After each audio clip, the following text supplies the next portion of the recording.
Aquelas coisas onde eles possam criar, pensar, ser desafiados, ser obrigados a entregar algum tipo de resultado que pareça, pelo menos, parte deles.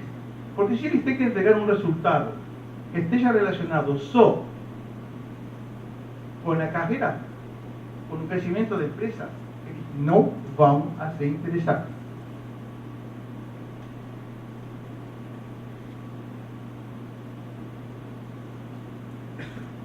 Pensa numa coisa, hoje temos, dentro de qualquer empresa grande, e não tão grande também, um cabeça boomer, um intermediário X e um ingressante Y.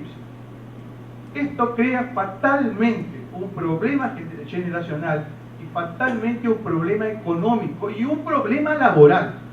Por que falo um problema laboral? Eu estou cansado de ver isso nas empresas com que eu trabalho.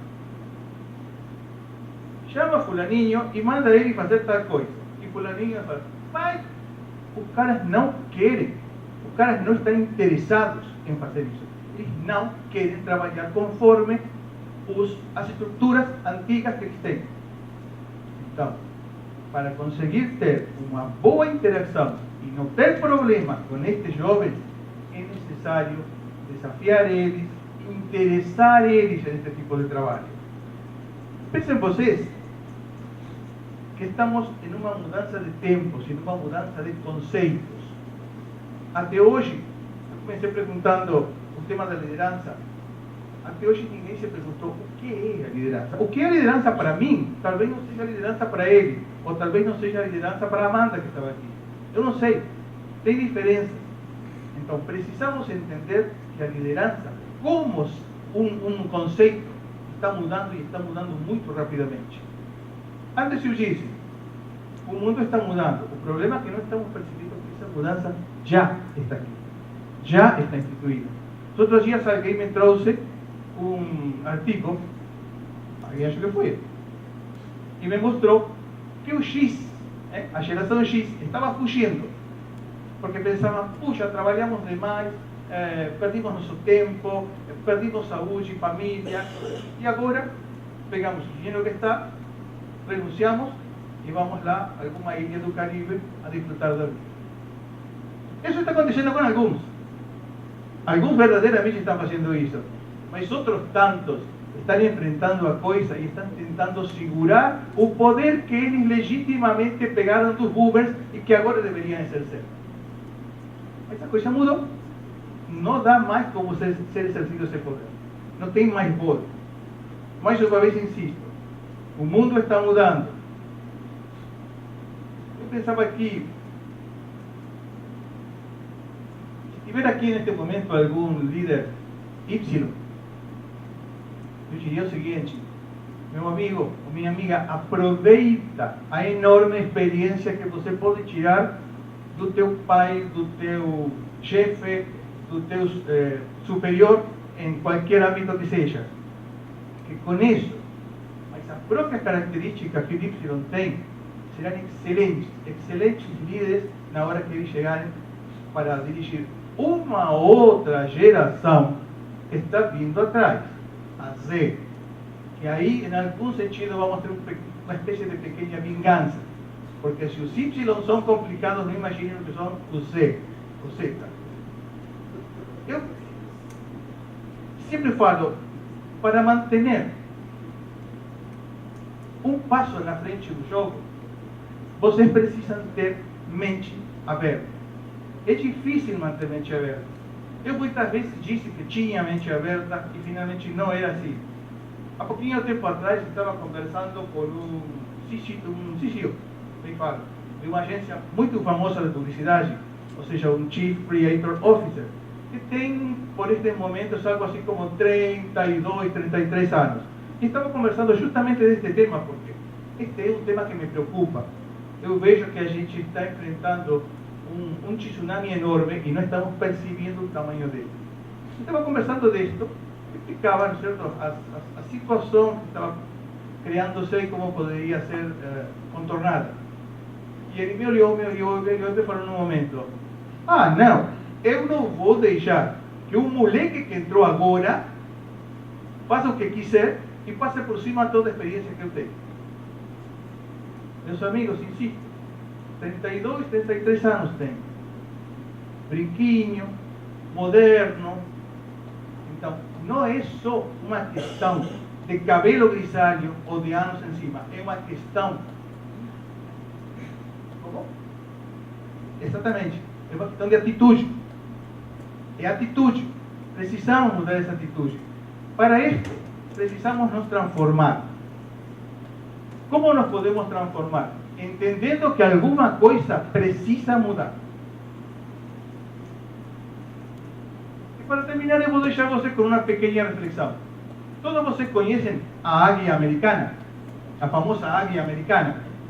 A águia americana tem uma característica muito especial. É uma ave que vive 70 anos aproximadamente. Mas esta ave, para viver 70 anos, precisa em um momento da sua vida, lá pelos 40, tomar uma determinação. A determinação que esta ave precisa tomar é a seguinte. Sabem tudo que tem uma vista excepcional, garras muito fortes que permitem pegar as vítimas, o bichinho, para que possa comer, penas, uma enorme envergadura de asa a asa. Mas isso vai ficando velho. Como vão ficando velhas as minhas mãos, os meus pés, começa a doer aqui, isto, aquilo, outro. Na águia também acontece. Portanto, mediando lá os 40 anos, a águia ou toma esta determinação que eu vou contar agora para vocês, ou morre, não chega nos 70. A determinação que ela toma é muito dura. Ela escolhe uma rabinha lá bem no alto, onde possa ficar o tempo necessário. Ela voa até lá, tenta se alimentar o mais que consegue antes, chega, se acomoda e começa a bater o bico dela contra a parede, contra a parede de pedras. Bate o bico, até que o bico descola. Imaginem ustedes a dor que esse animal sente. Esse bico volta a nascer lá por volta de mais ou menos uns 2 meses. Tempo que ela não come. Quando esse bico nasce, fica novamente forte, ela começa a arrancar as garras. Depois, arranca as penas. Todo este processo demora aproximadamente de 6 a 7 meses. Ou seja, é uma espécie de hibernação que a águia faz. Só que é extremadamente dolorido. Para, no final desta história, ficar com garras novas, com um bico afiado e forte, com penas que permitam a ela fazer uma enorme utilização das suas capacidades de caçadora. Uma vez que todo isto acontece, a águia faz o famoso voo da transformação. E este é um dos motivos pelos quais os Estados Unidos escolheu a águia branca, a águia careca, como seu símbolo. Não só pela majestosidade do animal, sino também pela enorme atitude que tem para conseguir se transformar. Então, o que eu queria deixar como apenas uma mensagem para todos vocês é isso. Aprendam a se transformar. Não resistam à transformação. Que a transformação vai nos ajudar a ser melhores e acompanhar os novos tempos. E aqueles boomers que estejam hoje aqui comigo na sala, eu lhes peço uma coisa. Fuimos lá nos anos 80 um instrumento de mudança. Sejamos um instrumento de mudança mais uma vez. Entendamos que esta geração Y está aqui porque a mudança já começou. E ajudemos eles a enveredar esse caminho e a entender como que as coisas funcionam. E isso nos permitirá, por uma segunda vez, ser outra vez pioneiros e fazer as coisas certas para ser os melhores. Muito obrigado.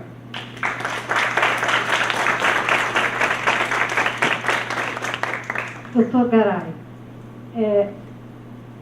esses questionamentos são todos voltados para qualquer um de nós que está aqui presente, acredito eu.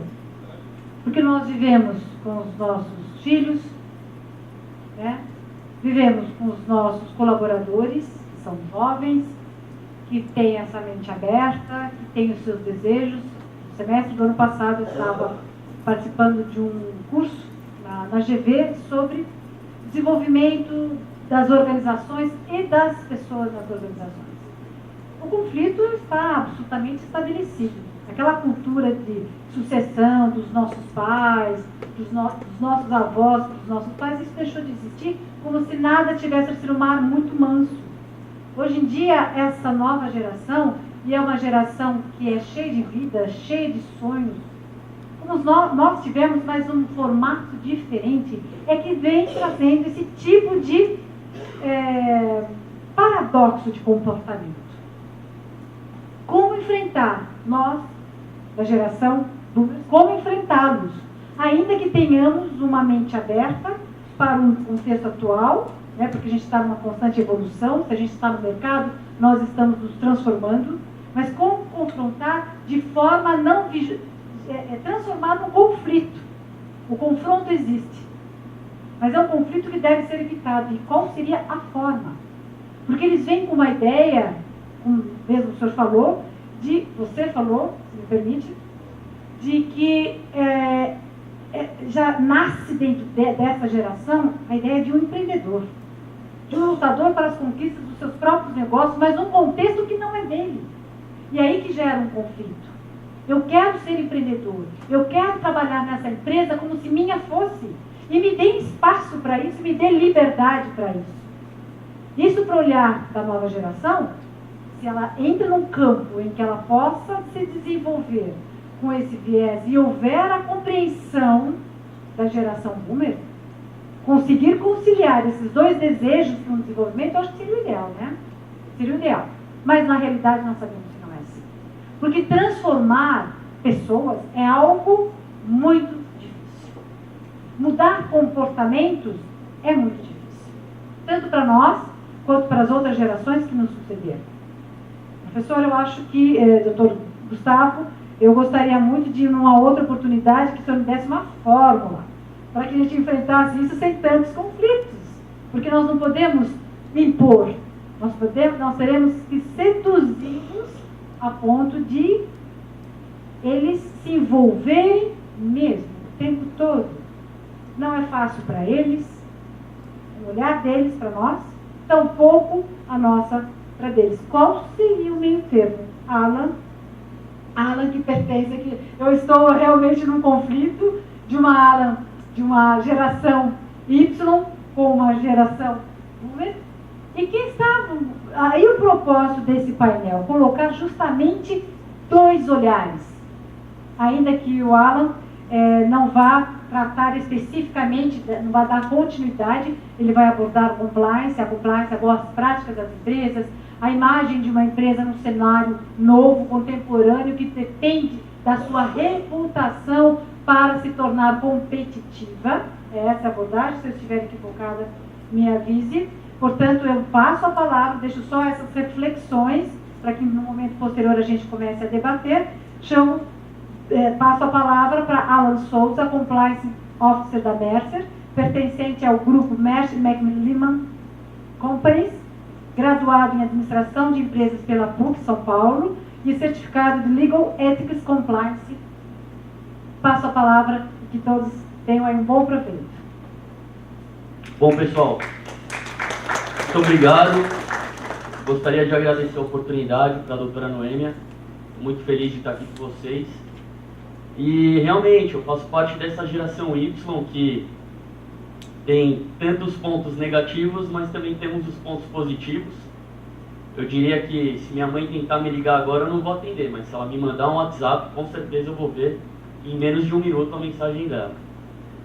Bom, só para tentar puxar um pouco o gancho aí do tema do Gustavo, eu diria que o que nós da geração Y buscamos mais na empresa é um ambiente seguro, saudável, confiável e principalmente confortável. Então, se vocês me permitem,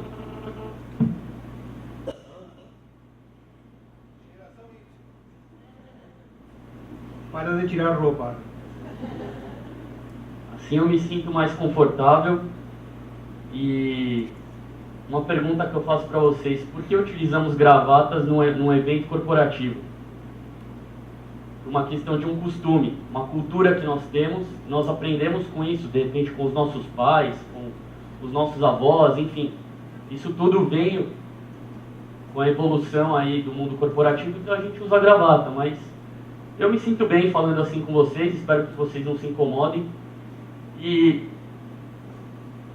eu sou o Compliance Officer de uma grande multinacional norte-americana. Talvez a pergunta que vocês tenham, o que significa ser um Compliance Officer? Quem já ouviu falar do termo Compliance, eu vou pedir para levantar a mão, por gentileza. Até que bastante gente. Legal. Bom, o que significa Compliance? Compliance significa você estar em conformidade com leis, legislação, e também com questões éticas, com questões morais, que é algo que está totalmente relacionado aos valores de uma companhia. Geralmente eu faço minha palestra aqui pedindo auxílio de alguns. Tudo bem, seu? Tranquilo? Eu vou ter que explicar o compliance para vocês, utilizando alguns exemplos que talvez sejam exemplos poucos, mas que com certeza vocês vão entender o conceito da palavra compliance. Gostaria de pedir sua ajuda. Quando você vai ao banheiro, calma. Quando você vai ao banheiro, você faz a sua necessidade. Antes de sair do banheiro, o que você faz? Depois que você dá a descarga,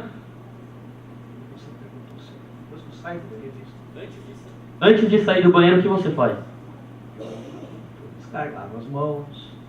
Boa, esse é o ponto que eu queria chegar. A pessoa, antes de sair do banheiro, o que ela faz? Ela lava a mão. Qual o objetivo da pessoa lavar a mão? É uma questão de costume, é uma questão de cultura, é uma questão de respeito, e é uma questão em que você está evitando um risco, o risco de passar uma doença para uma outra pessoa. Tá, o que tem a ver eu ir no banheiro com compliance? A relação é simples. Existe uma lei que pune a pessoa que não lava a mão quando vai ao banheiro? Não existe. Porém, existem valores, costumes que vão punir aquela pessoa. Com certeza a pessoa, ao sair do banheiro sem lavar a mão, ela jamais vai contar para um amigo, ó, acabei de ir ao banheiro e não lavei a mão. Isso jamais vai acontecer. Por quê? Porque é um costume, é uma questão de respeito, é uma forma de você evitar um risco, que seria o risco da doença. Nós, na área de compliance, nós temos um objetivo aqui, atuando nas empresas. O objetivo é o que eu coloquei aí para vocês. É orientar a empresa para que ela possa oferecer os produtos e os serviços no mercado de uma forma segura, assumindo os mínimos riscos necessários para o seu crescimento. Eu não estou aqui falando que a empresa não deve assumir nenhum tipo de risco, até porque o risco faz parte do crescimento de uma empresa. Mas eu estou aqui querendo passar para vocês que nós precisamos aprender a administrar os riscos. E aqueles riscos desnecessários, nós precisamos implementar controles. E o Compliance Officer, no caso a minha posição, está aqui para ajudar essas empresas a implementar controles, para a gente evitar riscos legais, riscos relacionados aos padrões éticos e morais, que vão de alguma forma manchar o principal, diria que o principal valor de uma empresa, que é a sua marca. Então eu deixo aqui uma reflexão para vocês sobre esse objetivo, ou seja, vamos correr os riscos, mas de uma forma, sabendo que tipo de risco nós estamos correndo. Então, eu quero colocar aqui para vocês, se puder passar por gentileza. Um outro ponto que eu quero trazer é a questão do desafio da implementação. O Gustavo comentou que hoje existe uma dificuldade imensa em lidar com as novas gerações, e eu faço parte de uma nova geração, que é a geração Y, e eu estou num contraste, porque apesar de fazer parte de uma geração que é complicado de lidar, eu também preciso, dentro da minha empresa, passar para os